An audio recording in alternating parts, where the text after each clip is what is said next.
Good morning, students. Today we are going to discuss the third unit. We have to start it. We have completed the second unit, and we are going to discuss the third unit. The third unit is about fundamentals, alternating quantities.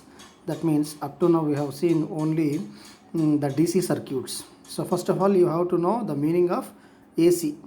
What do you mean by AC? AC means alternating current. So, what is the first point saying? Any electrical quantity is said to be alternating if it changes in magnitude and direction at regular intervals of time. So, AC is nothing but alternating current, and the circuit which carries AC is known as the AC circuit. So, let me try to explain the difference between AC and DC. For example, if you consider a DC waveform, so this is the DC waveform. So for example, if it is a current versus time, if you draw the current versus time, for example, it is 10 amperes. So if you observe that the magnitude is constant with respect to time, it is not changing, it is called DC. What is meant by DC? Direct current. So the meaning of DC is direct current. Now coming to know the AC, what is that definition is shown. Any electrical quantity is said to be alternating. Alter means changing. Alternating if it changes in magnitude and direction at regular intervals of time. Consider this is a waveform. So this waveform is generally known as same current, and now it is taken as I of t. It is t. If you observe both, the magnitude here is constant, it is not changing with respect to time, whereas in AC the magnitude is changing with respect to time, starting from 0 to 2 pi, and it is pi.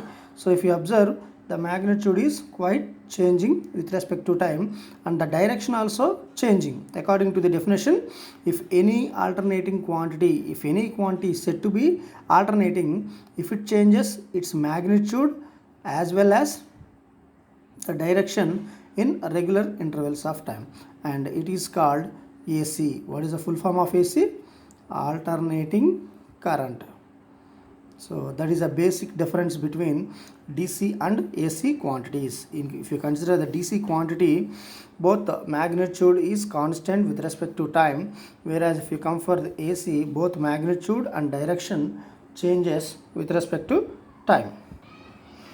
So the AC circuit has alternating voltage and alternating power, usually referred to as AC voltage and AC power respectively. Similar to DC, the AC voltage and the product of AC voltage and AC current gives the AC power, that is alternating power. Generally, the AC quantities vary in regular patterns with respect to time. As we said, the AC quantities, the alternating quantities are changing with respect to time. They never be constant. So the variations in the AC quantity plotted against the time produce a wave.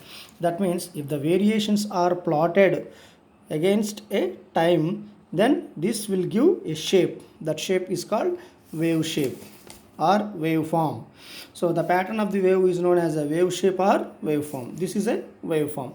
Similarly, we have, if you consider AC not only sinusoidal, we have different shapes. For example, this is a sinusoidal wave, whereas if you consider this is also a alternating quantity or alternating waveform, which is a square or rectangular wave. It is also trapezoidal wave, it is triangular, it is irregular waveform. So all are changing with respect to time. So these are all considered as alternating quantities or AC quantities.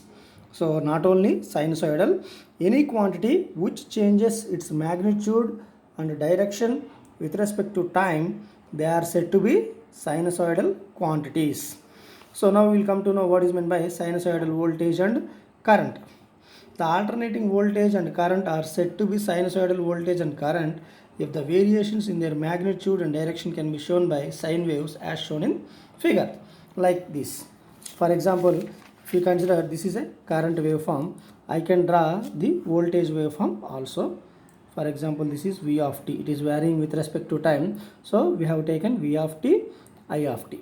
So this is a voltage waveform. For example, its magnitude is V.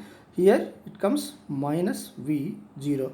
For example, its magnitude is I for current. and for come the negative it is minus I.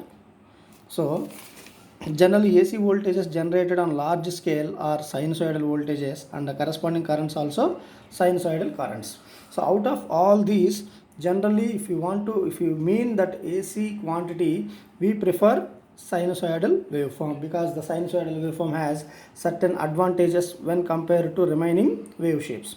These are also alternating waveforms, but majorly in practice, if you want to say that any electrical quantity is AC, we generally prefer sinusoidal waveform. Okay. Next, advantages of sinusoidal quantities. Why we are preferring sinusoidal quantities other than the remaining shapes, different types of shapes. The first advantage is sinusoidal voltage can be conveniently generated in the large AC generators and alternators. Sine wave is one of the most natural waveform. So if you take for the generation, if you go for the generation, generally the generated waveform is in the shape of sinusoidal. So we can able to generate sinusoidal waveform easily, and it is most natural waveform when compared to remaining all waveforms. It is the most natural waveform. Second, sinusoidal quantities can be mathematically expressed and analyzed in a simple manner. We have, if you want to represent any sinusoidal quantity mathematically, for example, if you take current I of t, I can write this as Im sin omega t. If you want to write sinusoidal voltage waveform mathematically, I can write V of t is equal to Vm sin omega t.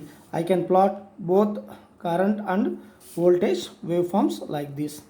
So as omega t is considered, I am taking omega t. This is for current I of t, and this is for voltage V of t. So this is the waveform for both voltage and current. So that is a sinusoidal quantities can be mathematically expressed. We can write mathematical equations for these sinusoidal waveforms. That is the second advantage.